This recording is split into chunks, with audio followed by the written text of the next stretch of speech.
Hello बच्चों, आज हम लोग सीखेंगे बिजनेस स्टडीज में topic number 2 objectives of business. Business के ऑब्जेक्टिव, जो बिजनेस हम जो ऑपरेट कर रहे हैं उसके मेन पर्पस क्या है। ठीक है, तो जो बिजनेस के ऑब्जेक्टिव्स होते हैं उनको दो कैटेगरी डिवाइड करते हैं। एक इकोनॉमिक ऑब्जेक्टिव्स होते हैं, दूसरे आपके होते हैं social objectives.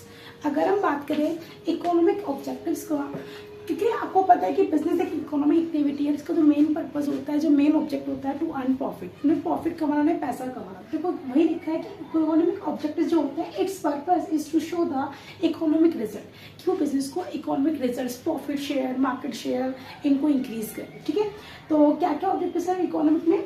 Earning profits earn करना, मार्केट स्टैंडिंग, मार्केट क्रिएट करना, कस्टमर्स को क्रिएट करना, उन्हें रिटेन करके रखना आगे तक अपने साथ ताकि लॉन्ग टर्म तक प्रॉफिट होता रहे। इनोवेशंस मीन्स नया प्रोडक्ट लॉन्च करना है, फिर उस प्रोडक्ट में जो एग्जिस्टिंग प्रोडक्ट है उसमें नई फीचर्स ऐड करना ताकि हमारा कस्टमर सेटिस्फाई रहे, लंबे टाइम तक हमारे साथ बना रहे।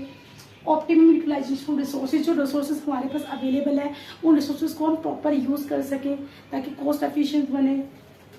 और इसके अलावा इम्प्रूविंग द प्रोडक्टिविटी, और अपने बिजनेस की प्रोडक्टिविटी को इम्प्रूव करना। इसका मतलब मेजर होता है एफिशिएंसी। एफिशिएंसी का मतलब होता है कि हमें जो भी मैन्युफैक्चरिंग करने, जो भी काम करना वो एट लो कॉस्ट पर, कम से कम कॉस्ट पर उसे पूरा किया जा सके। ये हमारे सारे ऑब्जेक्टिव्स होंगे इकोनॉमिक ऑब्जेक्टिव्स के अंदर।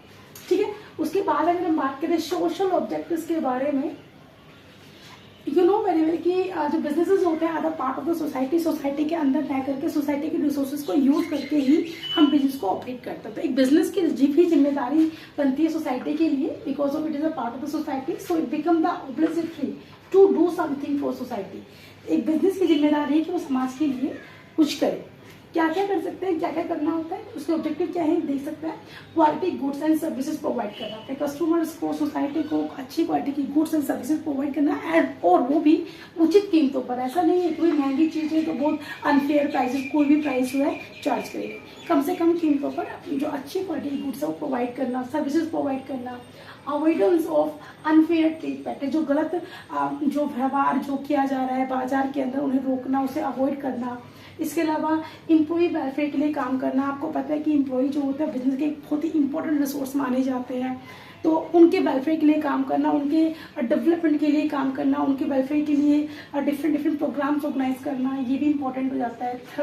फोर्थ होगा आपका कम्युनिटी सर्विसेज, जो जिस समाज में रह रहे हैं तो समाज के प्रति कुछ सर्विसेज है, जैसे कि लाइब्रेरी ऑपरेट करना, डिस्पेंसरीज फ्री ऑफ कॉस्ट उनको मेडिकल फैसिलिटीज प्रोवाइड कराना, एजुकेशन इंस्टीट्यूशंस को रन करना ताकि सोसाइटी के अंदर शिक्षा, जो गरीब सेक्शन है उनको शिक्षा दी जा सके। तो बेटा ये सभी किसके अंदर आते हैं? आपके सोशल ऑब्जेक्टिव्स होंगे आपके बिजनेस के। तो आज के लिए इतना ही, बाकी मिलेंगे हम लोग अपनी नेक्स्ट क्लास में।